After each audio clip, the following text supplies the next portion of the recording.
Hey, Village Gamers, welcome back. Unfortunately, as you can see, Anton is still not with us today. He should be with us next week. That being said, keep an eye out for his story this week. It'll be a video that I've come to love and you guys have come to love, so stay tuned for that. Lots of stories going on. AAA gaming never stops. AA gaming never stops.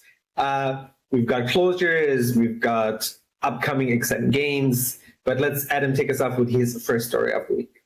All right. So for my first story, I'm going to be talking about No Man's Sky because they have a new update. It started just a few days ago, May 29th, and it will be going through June 15th. It is called Adrift.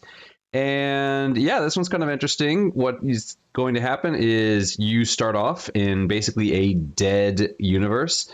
It says no other life forms. I think there are still like some fauna, some aliens running around on the ground and whatnot. But there aren't going to be any other characters. There's nobody in the space station. There's nobody in any of the stations dotted around. You're not going to see any ships flying around. You're not going to see any other players. It's just entirely this dead universe. And you're going to kind of go through and you have to fend for yourself. You're entirely on your own. They do have a new class of frigate, which is kind of a ghost ship kind of thing. So you can find that. And once you do, you can, I believe, bring it over to your main game. So, you don't have to play in this dead world with it. You can actually use it elsewhere. You also get an award called, I believe, the Iron Vulture, which is a kind of hauler ship. And it's a new one. It's really big. It's got a lot of space in it. So, yeah, you go ahead and check that out. Go through the missions, get through the universe and whatnot, and then unlock the rewards. And then you can use them in pretty much any game you want. So yeah, No Man's Sky has been doing a great job so far. They just recently had an update where they added ship customization, which is really cool because that's something that a lot of people wanted, including myself. So the fact that they added that is really awesome. And now's a great time to hop back in. So just wanted to let you all know. Thanks for letting us know. You and I talked about this online that, I played No Man's Sky twice or 3 times or 4 times and we played it together. To me, the thing that really disappointed me was the fact of this multiplayer component, right? Incorporated, like I wanted the sort of like the old Star Trek Voyager series where they get shut off into the Delta Quadrant and they're by themselves and they're exploring and discovering new things and not being interfered with by other people. I'm like, hey, here's this thing. If you sell it, you get all this money. And just the way that someone destroyed the game for me. So I love this idea for Drift. I think it's exciting. I think it's just me exploring a galaxy. I could even imagine like a really role-playing No Man's Sky stream on Twitch or something like that, where somebody's like, Captain Korean Padiachi reporting, it is star date 1296.1356, and I've discovered this planet. That would be so fun. If I was a full-time streamer, I'd love to do that, but of course that's impossible at the moment anyway. But yeah, no, I think this is exciting. I think the question that's got me curious is like, what are the current players of No Man's Sky on Steam or across all platforms, and like why are they spending so much time incorporating all this new stuff? Is it just to maintain this current player base and then launch that new game that you covered as well, in earlier podcasts? This to me seems like the strategy of sort of saying, okay, we've done X amount of all this amazing content, we've rebuilt the reputation of the game. This is why you should pre-order this game when it comes out, the new game when it comes out. So I don't know what you think about that, Adam. I mean, yeah, it could be an advertising thing. Yeah, I just figured that they really feel passionate about what they do. And they're like, well, we made enough money. Let's just keep, as long as the game is profitable, more people are buying it. Let's just keep adding more content into it as opposed to, the normal subscription model or trying to make people pay for other things. It's, they're a smaller studio and they're like, we don't need to make tons of money. We just need to make enough money to keep ourselves up and running. And as long as we have that, let's continue to support the game. That's my guess. But I'm sure there's an advertising component to it too. Obviously when the game first dropped, they took a big hit. So I think there's a lot of kind of that, we want to turn our reputation around, and now they have, but there's still kind of we don't want to be back in that position. So we need to make sure that we stay on top of it and we earn a better reputation. So that's my assumption. Hey, remind me again, is No Man's Sky publisher owned by Sony, or is it just like a partnership deal? It's multi-platform, so yeah, I don't I don't think they have any kind of partnership or anything like that. I mean, it's on Xbox, it's on PC. I It's mean, not it's on years Switch. later, but I remember when the game first came out, right? Didn't Sony provide some sort of funding back in the I day, or believe like so at the very promotion? beginning. Yes, they might have done some like advertising, marketing rights kind of thing, or some sort of. They Okay. might have had like temporary exclusivity for a while. I think it was released on PC simultaneously with PlayStation, if I remember correctly. But It it was. It came to was. I Xbox remember later. that much. Yes, I don't Yeah. really know why that was. I'd have to look that up. No worries. It's just got me thinking with the way gaming has changed and acquisitions and where Sony's positioning themselves and Microsoft's positioning themselves. It makes me think that maybe this is an arm in Sony's wing of saying, hey, this company is going to cover this sort of gaming, and we have Bungie covering this sort of gaming. Though I guess Bungie's not technically a PlayStation. I guess it is a No, PlayStation they own company now, PlayStation, right? Yeah, or exactly. PlayStation So owns them. PlayStation owns it. Yeah, so it just yeah, it's I wish I could see the big picture. If somebody did like an infographic, I'm like, okay, this is who owns what, and it would be interesting to talk about that. Yeah, because now Sony's getting into their what do they call them, second party studios, with Shift Oh Up and all yes, that. yes, So yeah. yep, exactly. Speaking of game studios, middle-aged gamers, unfortunately, we have to report about another closure that you might have seen in the news or might not have. And again, this is not a story I think any of us like to cover. It's a shame when someone loses their jobs or are going to lose their jobs. But Take-Two is closing down private studios, or private division, I should say. Why did I say private studios? Private division is a studio you might not be 100% familiar with, but basically Take-Two laid off about 500 people in April, and now they're announcing they're closing private studios. They were making Tales of the Shire. They're making No Rest for the Wicked, which is probably what most of you might know the studio for recently. That is the trailer I provided to Adam for today's episode. And it's a shame, but I think as I was telling Adam this morning that I was watching one of my favorite YouTubers, Force Gaming, and he talked about some of the big studio failures of the past few years, which is a Skull and Bones, which was in development for 11 years and is definitely losing money according to Ubisoft. The Suicide Squad game, which started off with a peak of 13,000 players and is now at 600 players. And Warner Brothers said, "Yep, that's lost us money." I told them Genshin Impact, which cost $700 million to make, but has already made $1 billion. So of course they're making money, of course. But I definitely think we're still continuing to see a lot of consolidation. Take-Two, of course, is like, okay, we took a chance at indie gaming, but of course it didn't work out that way. And I guess my question for Adam is like, these bigger studios, we're like, okay, we have this indie arm or this small arm, but now we're like, okay, we're getting rid of it because this is not making us as much money as we wanted. I mean, what happens? Does that mean indie games are really going to be truly become indie with 5-10 person studios in the future? Will that mean that if somebody wants to buy, you'll never sell out again? Like what do you think happens after another closure and another closure and another closure, and then all these people get laid off? Like, are we getting more indie studios in the future, more Kickstarter games? What do you think, Adam? Yeah, I don't know. I mean, these people have to go work somewhere, right? And I would assume most of them would go filter back into gaming as opposed to, go working at Amazon or Google or something like that. So I would assume that they would just try to find new studios. But I mean, that's kind of, isn't that kind of the nature of the beast, especially in like Silicon Valley, right? You create a startup, somebody buys you out. You create a new startup, somebody buys you out again. Yeah, I don't know. I guess we might see some that are just going to publish themselves, kind of like what Red Candle does here in Taiwan. Because I mean, in their case, it was slightly different because they released their game on Steam and it got delisted because of Chinese complaints and whatnot. And eventually they got to the point where they're like, you know what, you can just download our games directly from our website because nobody else, Epic was supposed to, or Epic said, we'll put your game out, and then back down as well. So, they just got to the point where they're like, we can't trust anybody. so we're just gonna have to do it ourselves.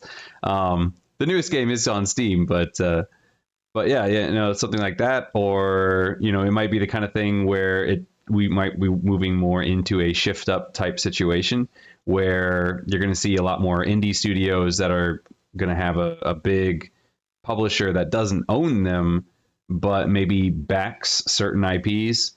And then, or like, for instance, with PlayStation, with Bloodborne, right? They own Bloodborne, but FromSoft makes it. Or the same thing with the Kojima Studios with Death Stranding, So you might see things like that where they're like, we'll own the IPs, but you guys can make it, and we'll kind of rent you out on a case-by-case basis, or something like Shift Up, where it's like, oh, okay, we'll help you publish the game, but we were going to want exclusivity, that sort of thing. But we don't own you, so if something isn't profitable, we can just drop you and ignore you in the future. Things might be moving in that direction, or it just might be the same thing. Buy people out and then shut them down. Buy people, shut them down. I really have no idea what direction we're going to go in. No, I think you're right. Like, I think the model of owning a studio, right? And I was thinking about this as well, is that it's salaries for certain professions and roles. I would even say salaries like for things in Western companies have gone up a fair bit, right? And I've heard that talk about Adams from America, which we forget to mention sometimes, right? But like, one of the big things in America is that fast food has gone up a lot. And I was watching a documentary on CNBC the other day that, like, one of the reasons the companies say is that costs have gone up, right? Like, California has a minimum wage of $20 an hour or something like that, or $18 an hour. And all the other states like, okay, now we've got to match that. And the fast food companies were like, okay, well, if you're going to match that, that means we have to increase the cost of a burger. And people are like, oh my God, I went to McDonald's and got a Big Mac meal for $7 and something, and it used to be $3 and something, right? So I think a lot of like inflation, I saw a number in the States, like 20% inflation. And so companies have increased salaries, and with increased salaries, budgets for games have ballooned, and bringing this whole back to gaming. And I think this is where, like, being an agile developer is better, right? Because if you're just supporting a studio as a publisher, like, okay, we'll take care of your Steam or your PlayStation Store costs, we'll take care of help you out with some marketing costs, and we get X amount percentage of your revenue, right? And then it's better because you're not tied down to, you're not paying your Social Security or pension or whatever you want to call it, depending on the country you live in. We're not paying we're not paying federal, state income taxes or whatever the taxes are, which in Europe could be up to 50, 60% if you're living in the Scandinavian countries, right? So it's nice, right? You get the benefit of a really popular game being a publisher. You don't get as much name recognition, of course, but you do get the benefits. And if you have a wonderful relationship, then you're getting 2, 3, and that's a source of recurring income. Perhaps that's my theory. Yeah, no, that makes sense.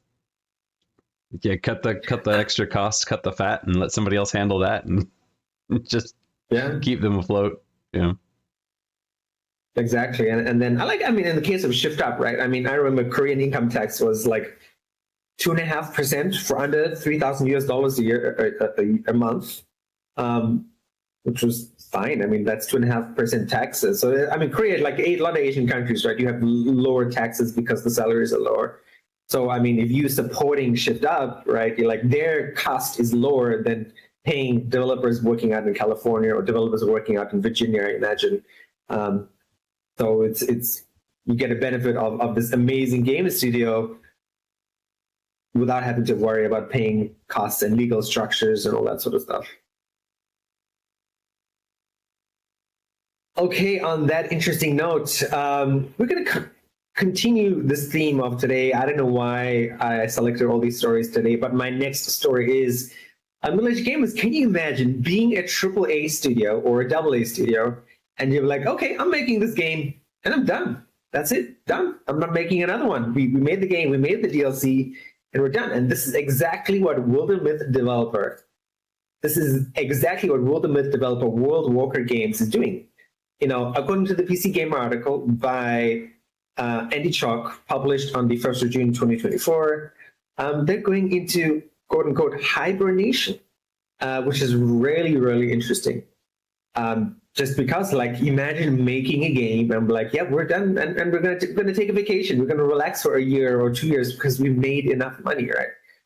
We're not bound by the again, talking about things. Some of the themes we've talked about on this show for the last year, maybe, right, is that, right, we're not a AAA studio, right? We've made enough money, you know, the head developer, the HR person, we've all made enough money, and we're like, okay, let's take a break. Let's spend time with our family and our kids, and let's go on a vacation that the wife has always wanted to go on. And that's exactly what they're doing. So, you know, Wildermyth was a really fantastic turn-based strategy game, really cool art style. Of course, it did not sell amazingly, but they made enough money, right? They released a DLC that came out. That's the video again. If you're watching this live right later, this is the video I've shared with Adam, and this is the DLC they made. And then after the DLC, like, yeah, we're done, right? It's game made enough money. It's a really fun game, really well thought, well done game. It was kickstarted earlier this year. I think the PC Game article is wrong here. I think it was kickstarted last year. And yeah, I think more game studios need to do this. I think that we've talked about it a little bit, but the crunch culture that some bigger studios involved, right, where it's like 6 days a week, you know, 10 hours a day just to get this game out of the door. And then when it's out, and if it sells well, you're just punishing yourself. Even though you're making all this money, you're like, yeah, I can't spend it because now we're going to make DLC, we've got to make add-ons, we've got to make new skins, we've got to do that and that and that, and it keeps going. I think, as some personalities have suggested, gaming has become unhealthy in that it's been driven by the big shareholders, or like the continuous need for ARR, or annually recurring revenue, right? Whereas in a small studio, which I'm really starting to believe is the way to go, is just make a game, make 6-7 figures of income, take a break, do it again a year later or 2 years later, and I think that's much healthier. What do you think, Adam? I think it's going to depend on the studio. You know, you obviously need to make enough money to pay for your employees. You need to make enough money to pay for the rent on your building, because you probably don't own it. You know, so you need to make sure that you have all your costs covered. And then once you have your costs covered, if you have a good accounting, you know, they can tell you, you know, we have this much time until we really need to start bringing in more. So yeah, if you can do that, and you have the money you need for now, and you don't need to be making something in the immediate future, it makes a lot of sense. I know when I was studying computer science, that was one of the things that our professors were telling us is, you know, this is the way the culture is. You're going to have this crunch culture. You're going to work for, you know, 9 months on a project or something like that. And especially those last 2 months are just going to be crazy. You might be there every day of the week. You might be sleeping in the office you might only sleep in your own bed once a week. You know, that's just how it is. That's just the way things are. This is what you're getting yourself into. But then once that project's done, you get 2 months of vacation where you don't have to work for 2 months. You know, so they were kind of telling us that's the way it works. You know, you just have this kind of, you have maybe 7 months of normal work, 2 months of crazy work, and then maybe a month or two of no work at all. And then you go back and start the cycle all over again. But yeah, in a small studio, you know, and in a big place, if you're working at like Microsoft, or you're working at, you know, Amazon or Google, or, you know, some big company like that, there's always somebody working. You know, they have to continuously keep things working. But yeah, like a game studio, if your game came out and you made enough money to support everybody for a while, and you have money to spare, yeah, why not? Give them a break, take a, you know, breather. Let people kind of not just recharge their energy, but, you know, their creativity, you know, kind of think about what do we want to do next? You know, we don't have to like, oh my God, we have to think of an idea right now. It's like, nah, just kind of go home and relax and think about what you want to do. And, you know, when we come back, we can start slowly discussing our next move. So, yeah, I don't think every studio can do that. But when you have the opportunity, I think it's great. And I think it would really help with employee morale. So,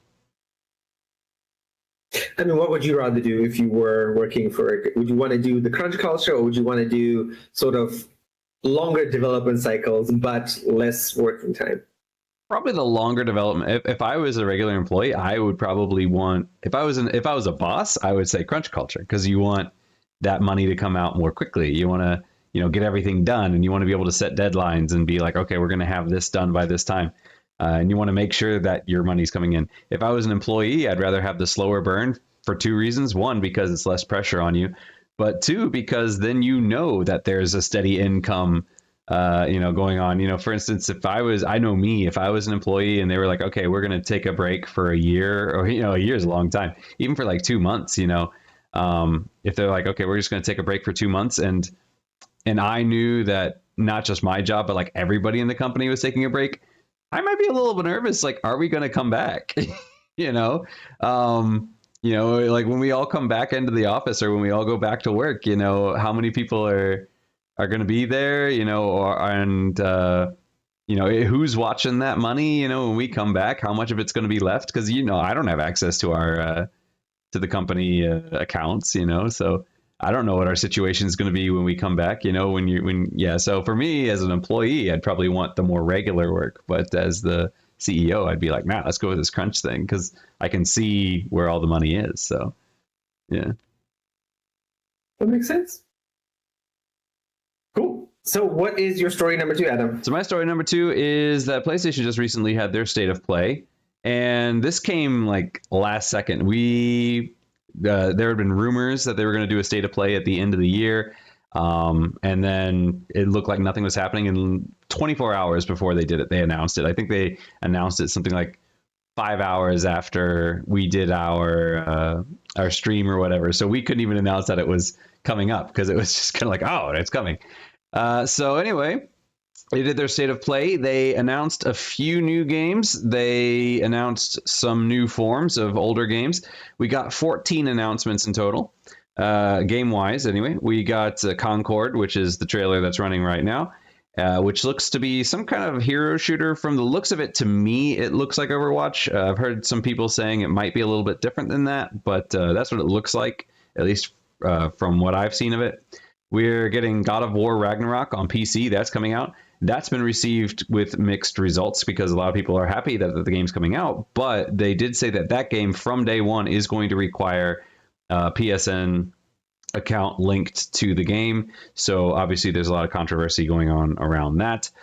We got an announcement for Dynasty Warriors Origin, which is interesting because I haven't seen a Dynasty Warrior game in a really long time.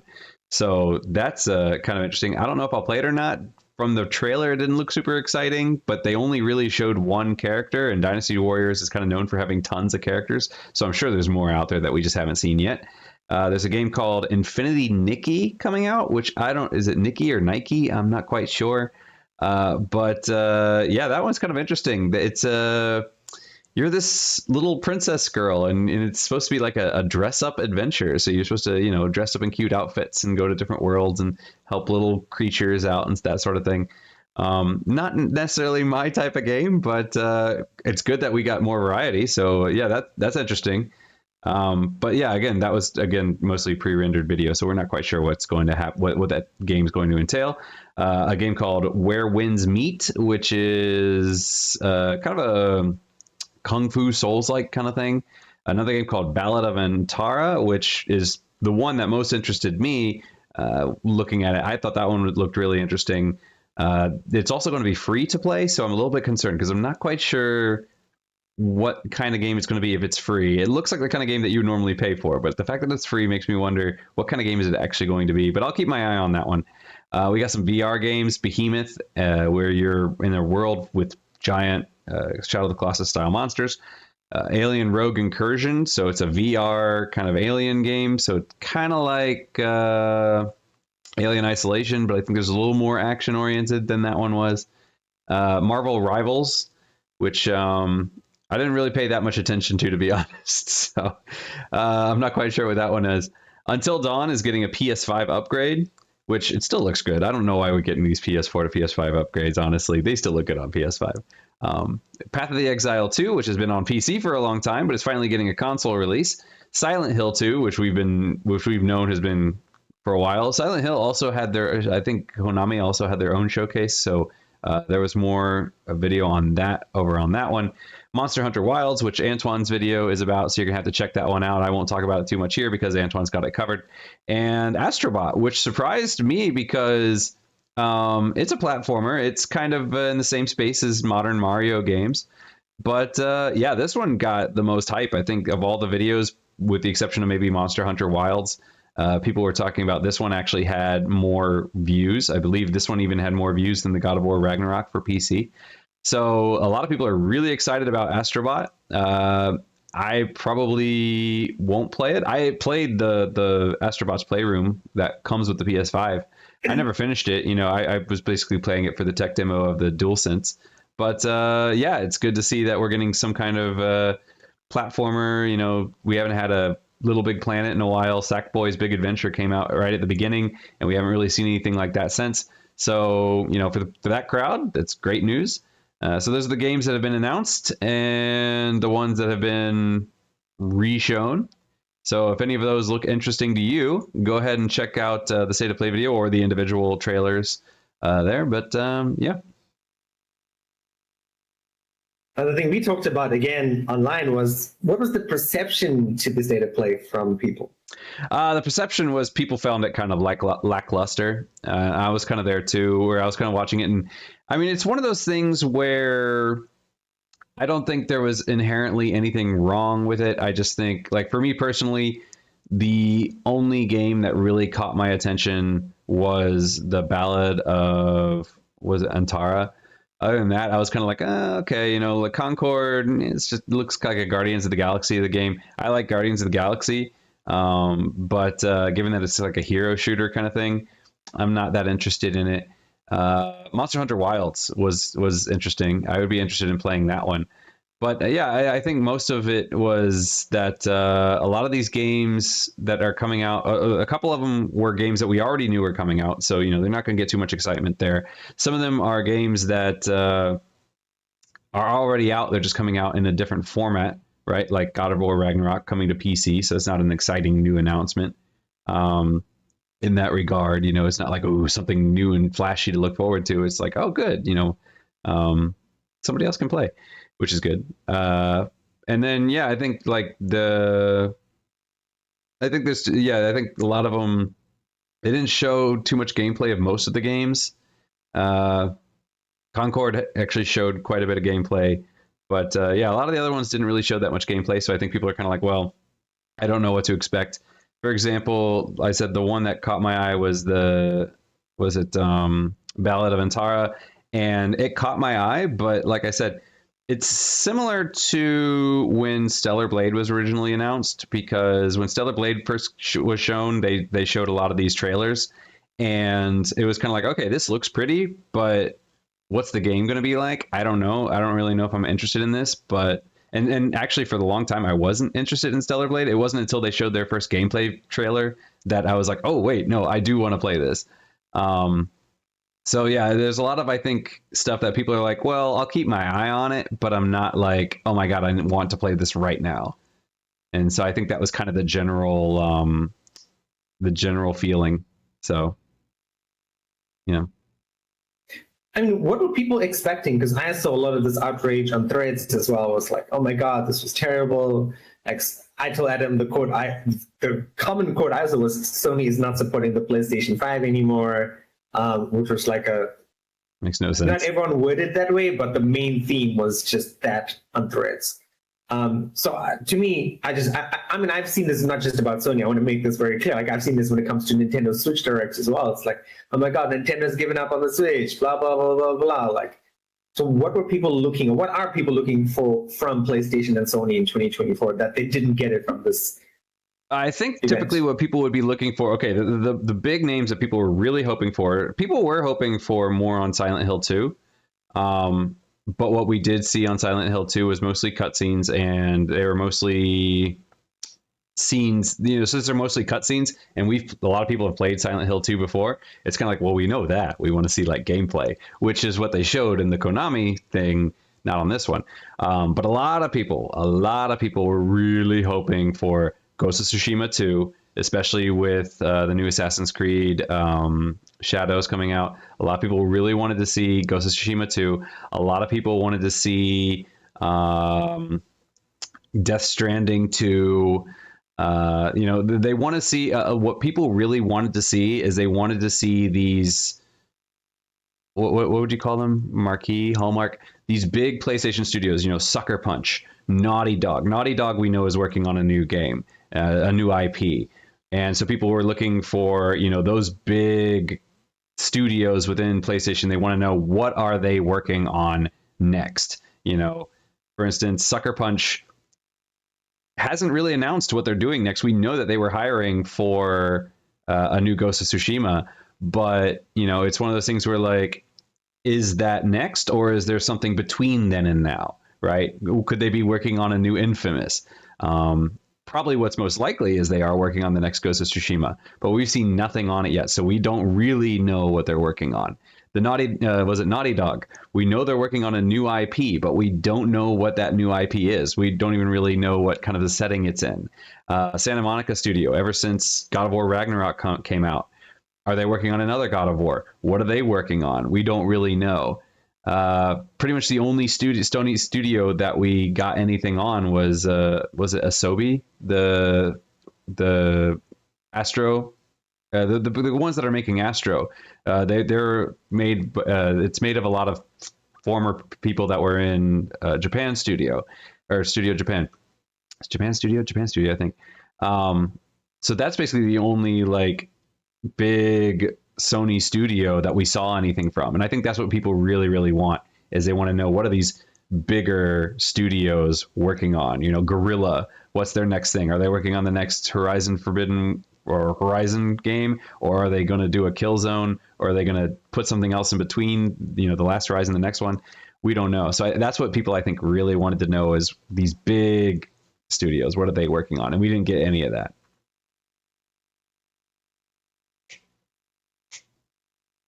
Okay, so where do you think this is coming from? Is this the nature of the PlayStation audience? Is this the nature of the gaming audience?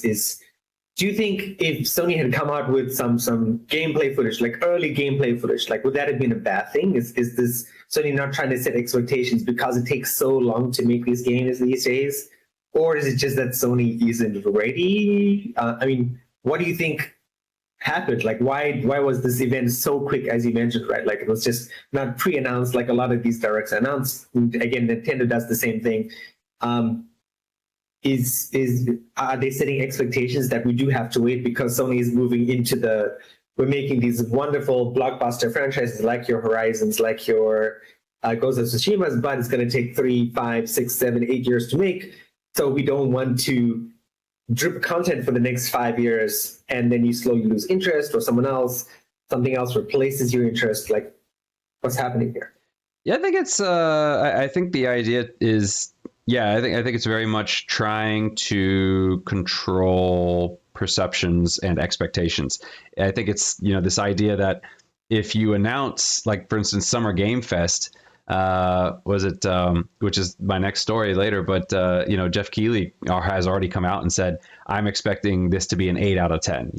This is the guy who's hosting it, and he's like already kind of downplaying it, and he's saying, don't expect a lot of new things.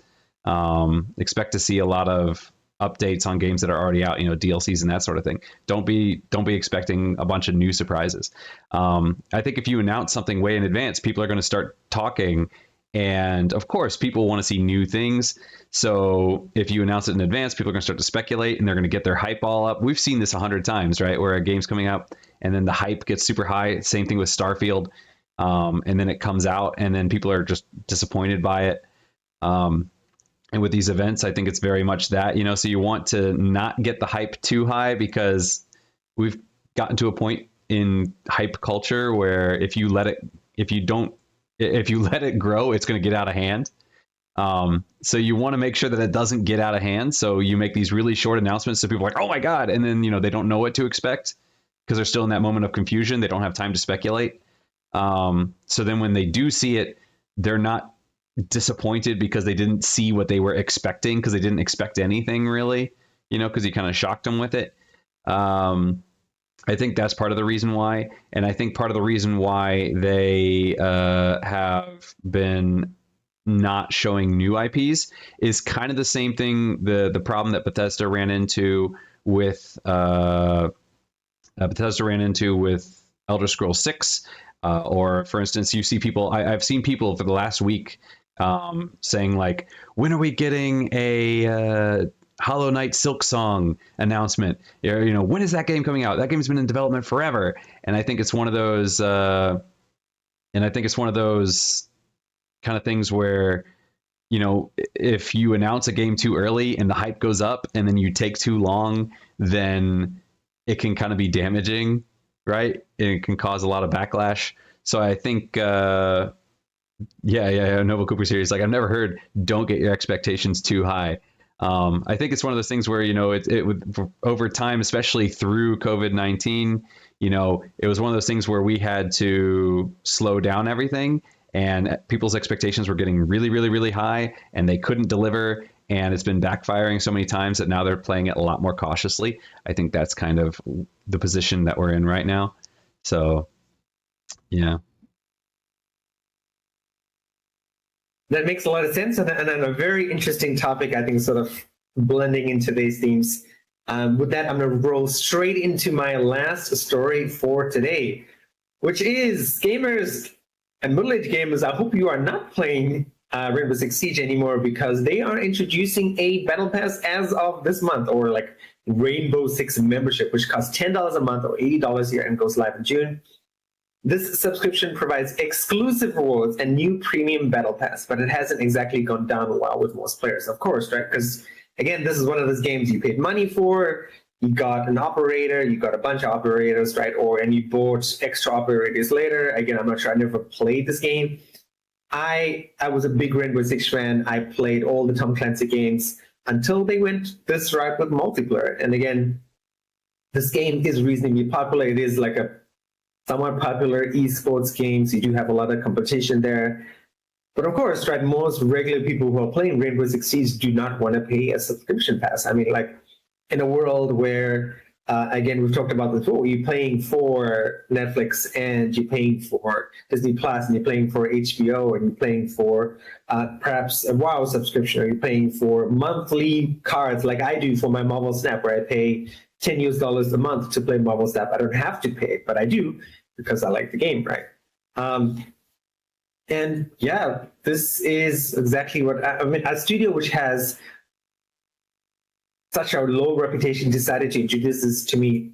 It makes sense because, look, they just want to get more of that revenue, and definitely there are going to be people who are going to play this. But at the same time, like, it seems like if you're doing something big like this, at least you could have started a few months ago. It's like, hey, this is what we're thinking about doing, get some feedback. But studios are just like, no, we don't want any feedback. We're just going to throw this out there into the ether, and hell or high water, we're just going to get it done. And this is what exactly they've done. So if you have thought about playing Rainbow Six Siege, if you're a current player, how do you feel about it? Do you think this is good? Do you think this is bad? I'm very much in the book. And again, most of you guys, if you're watching our live streams after the fact, if you're watching the live stream, you know I'm no longer a multiplayer game. I think if you play this kind of game and you have fun, wonderful, fantastic, right? Great. But at the same time, I feel like a lot of these things are costing more money than it's worth it, right? You could be spending that $80 a year on a fantastic AAA game like Stellar Blade on your PlayStation 5, or you could be buying Forspoken, which I'm really enjoying Adam's stream. I have to ask him later if we have time how he's feeling about it so far. It sounds awesome. Like, I mean, honestly, why would you pay that amount of money? Like, oh, I mean, like Antoine, I'll have to bang the Antoine hammer here because he's not here. Game Pass, right? Fantastic value for money. It might not be great for developers, as Adam likes to argue all the time. Probably less of an argument, more of a fact, actually. But yeah, this is absolutely bonkers. But yeah, if you are going to do this, do it. If you enjoy it, why not? But if you don't, if you're considering Rainbow Six Siege, perhaps this is the time where you're like, okay, I'm going to stop playing this because I don't want to pay $10 a month. But that's it.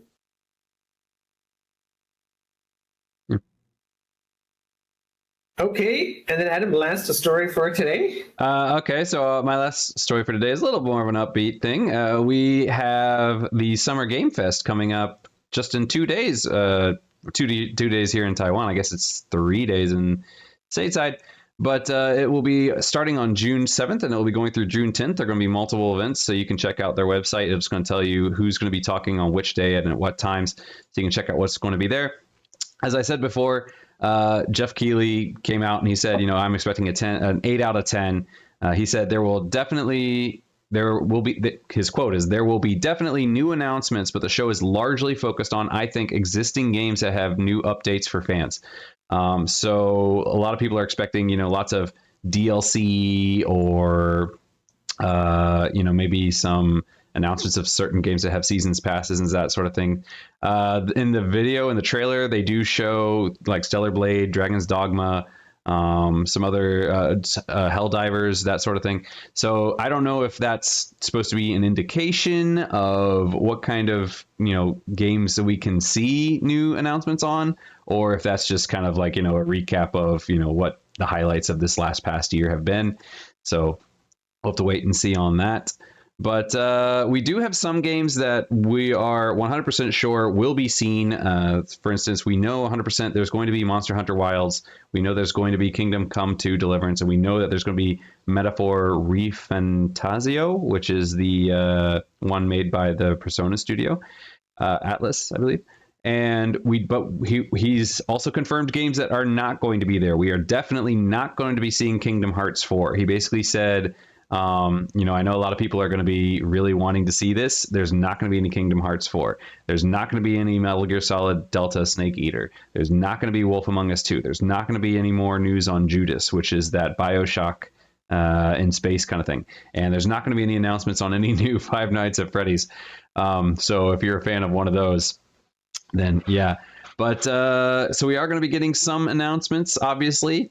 There will be some new IPs, or at least some new games out. So there will be some announcements, but it's already been stated, don't get your hopes up too high. It's going to be, he specifically said, we don't want to announce anything that is going to be, coming 2026, 2027. So I think, in the past, they really have announced things and it's been a couple of years out. And I think, like I said, I think some of the reaction to that has kind of backfired when you announce things too early, and they're learning, you really should do what Bethesda did with Fallout 3 I think Fallout 4, kind of the same thing, right? Where they announced it and it's like coming out 3 months later, they're like, we are almost done with this thing. Guess what you're going to be getting in 3 months. So it seems like that's more of where their focus is going to be, is what we can see in the immediate future. I think kind of the idea is, if it was me, and what I'm assuming their idea is if this game is not going to be out before the next Summer Game Fest, there's no point in talking about it, because we're just going to have to recap next year. And then people are going to be like, we already saw this. And it makes the next year less exciting, right? Because you're like, oh, we already saw this last year. This is nothing new.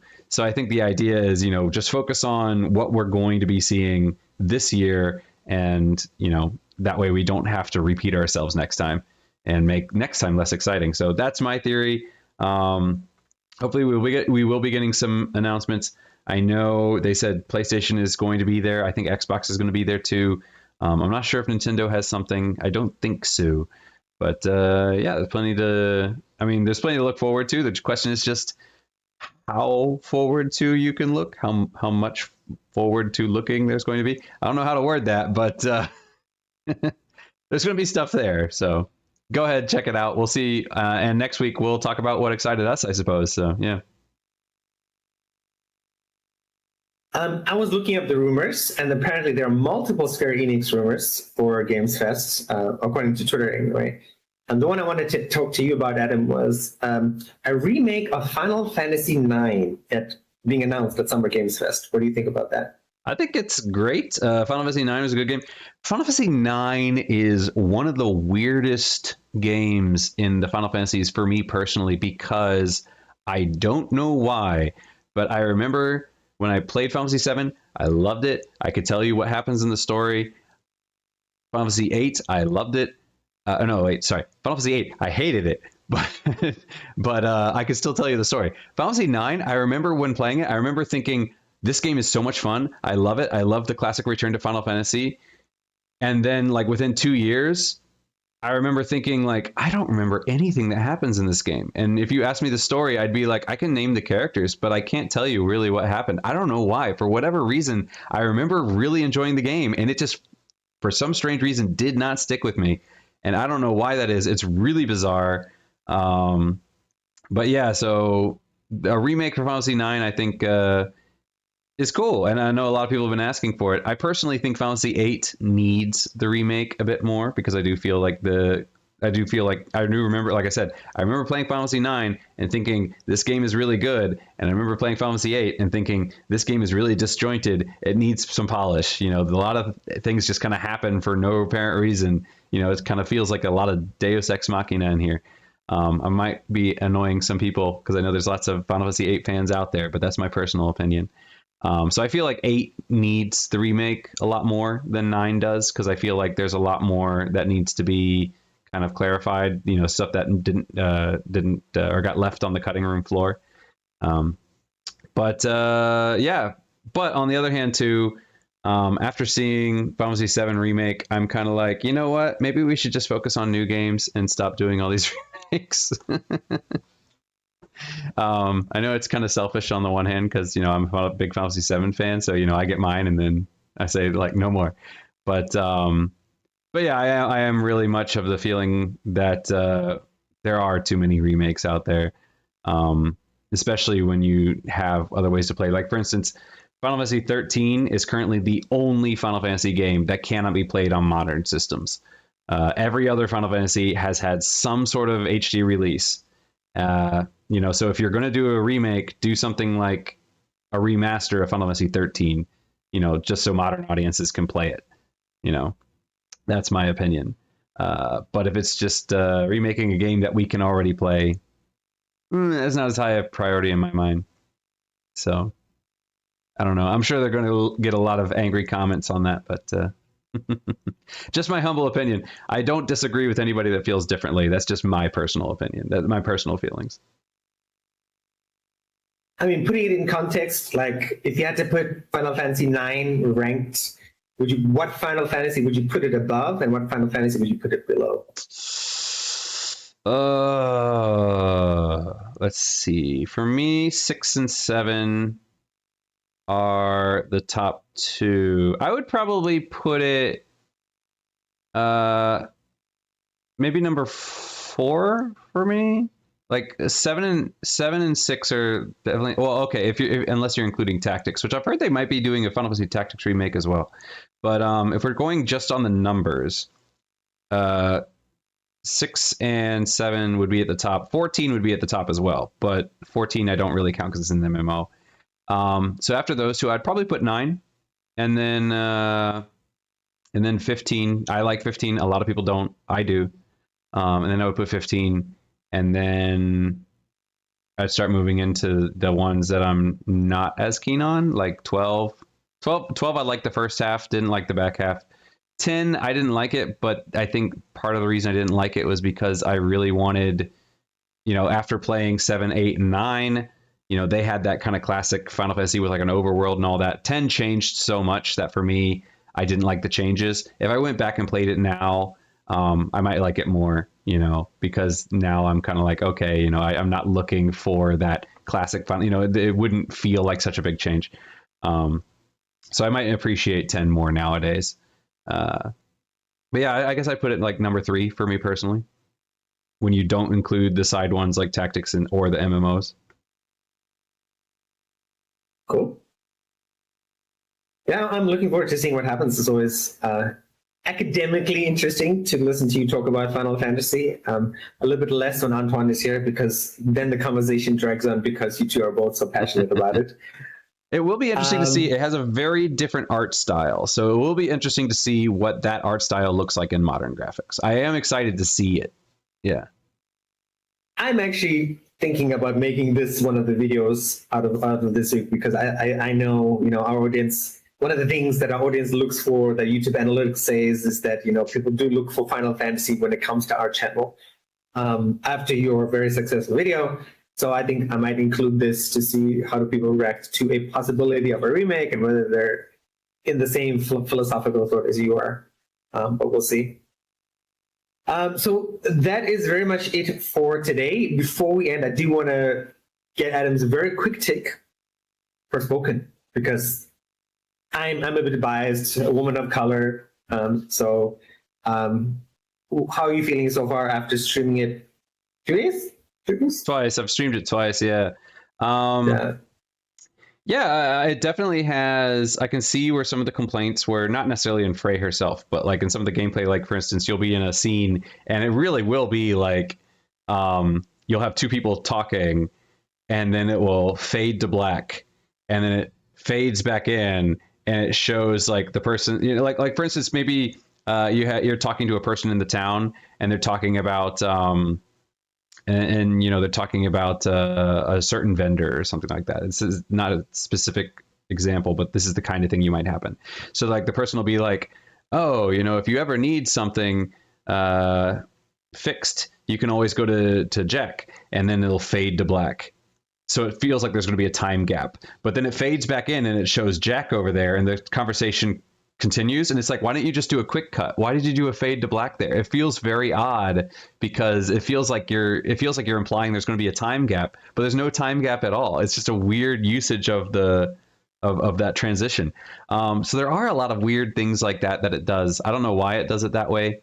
But yeah, as far as gameplay, I remember when I was playing the demo, I really liked the use of the fire magic. I haven't unlocked the fire magic yet. In fact, I haven't really unlocked any magic beyond the basic magic yet. So I haven't really gotten into the gameplay. And from what I've heard, a lot of people really like the parkour, the surfing around on the water and that sort of thing. So I haven't really gotten that far in. I'm still kind of on the basic attacks and that sort of thing. But I'm off to fight the fire boss. So once I defeat her, I am pretty sure, well, she's the strength one. I think fire is her element. But once I defeat her, I believe I will have my fire, and then I think I'm going to be enjoying the combat quite a bit more. So I'm looking forward to that. I do find Frey, the character, I think she's well written, but she is not the kind of person that I would ever get along with. So I don't really like her on a personal level. She's very judgy, and she's very hypocritical in a lot of ways. You know, one of those people that's kind of like, I've suffered and therefore I understand the world better than anyone else.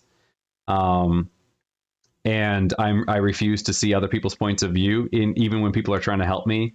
You know, very stubborn.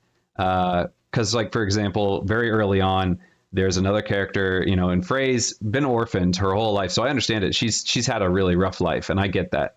But she meets this other character really early on. This other girl lost her parents like 20 years ago. You know, she wasn't an orphan from birth. You know, I think she lost her parents when she was like 7 or something like that. But she's grown up an orphan since then. And so they have a very similar background where they basically had to raise themselves. And this other woman's like, oh, you know, you've grown up without parents, so you understand. And Frey's like, understand what? And she's like, that we should be helping people we should be helping people so that other people don't live in our situation, right? We should be making the world a better place because we understand how hard it can be. And Frey's just kind of like confused by this, because she's like, no, screw everybody else, you know? So like on a personal level, I don't really like her. I could see myself liking her down the line as she grows, but as she is now, she's not the kind of person I would want to hang out with. So, but she is well written. She does feel very real. So, so that's good. So yeah. That's an interesting take. I'll take that, and I think everyone else will appreciate it. Especially, I think again, it's always the YouTube content personators. Like, you know, people always Google X game in 2024, and now we have Adam's take. I mean, if you want to get Forspoken, definitely check out Adam's streams. Yeah, they're very interesting, and I did see some of that grating nature of Frey in the few minutes that I watched Adam's stream one of the days. Yeah, so definitely check it out. I will say too, like part of the thing with Frey is like, I feel like her and Cuff, they don't get along, and that's fine. But occasionally you'll see like maybe Cuff will make something like, oh, okay, you're starting to grow on me, and she'll just kind of dismiss it, you know. And I feel like, you know, it's just, I don't know. But then also, like I said, I think she's well written. she's just not the kind of person I would like to hang out with, which is the exact opposite of Final Fantasy 15, because I loved Prompto because I could identify with him so much personality wise, but Antoine hated him because he found him really, really annoying. So this is just my personal, this is just my personal view on personalities. You know, we're just not compatible, me and Frey. And that's totally fine. Yeah. Very nice. So Adam, when are you streaming again next? I would assume It'll be Friday? our Friday morning, which will be Thursday evening in the US. So yeah, I will be streaming again. We'll see if I play on my own. I haven't been playing that on my own. I've only been playing it on stream for 2 reasons. One of them is because I've been playing the Fall Guys event on Final Fantasy 14. So I've been enjoying that quite a bit. I need to catch up on Final Fantasy 14. I'm actually a little bit behind on either 1 or 2 of the patches. So I need to clear those out before Dawn Trail drops because I want to be ready for that. The other thing is I'm working on my Stellar Blade video, and that's been taking up a lot of time. So I'm done with all the recording. Now it's just a matter of compiling everything together. So I'm putting probably a little bit too much work into the intro. But once that's done, I should be okay, with the exception of maybe 1 or 2 other sections, because mostly it's just dropping in videos. So we'll see how that goes. But hopefully that'll be out relatively soon. So there's a hint, something to be excited about. So stay tuned, I should say. What did I say? Keep tuned. And with that, I hope you guys enjoyed today's show. Lots of news, something to keep in mind, be excited about, Summer Games Fest, some things to sort of be cautious about when it comes to Rainbow Six Siege and Ubisoft, but maybe not much needs to be said there. Stay tuned for Antoine rejoining us next week for more of his stories. Stay tuned for his videos, 1 or 2 this week. As usual, check them out on Instagram, Facebook, YouTube, and Threads as well, which we do drop some threads there, and I try and interact there. Check out Adam on Twitter as well. You'll catch him all over the Twitterverse. And then we will see you guys next week, same time, same place for more games. Take care, everyone.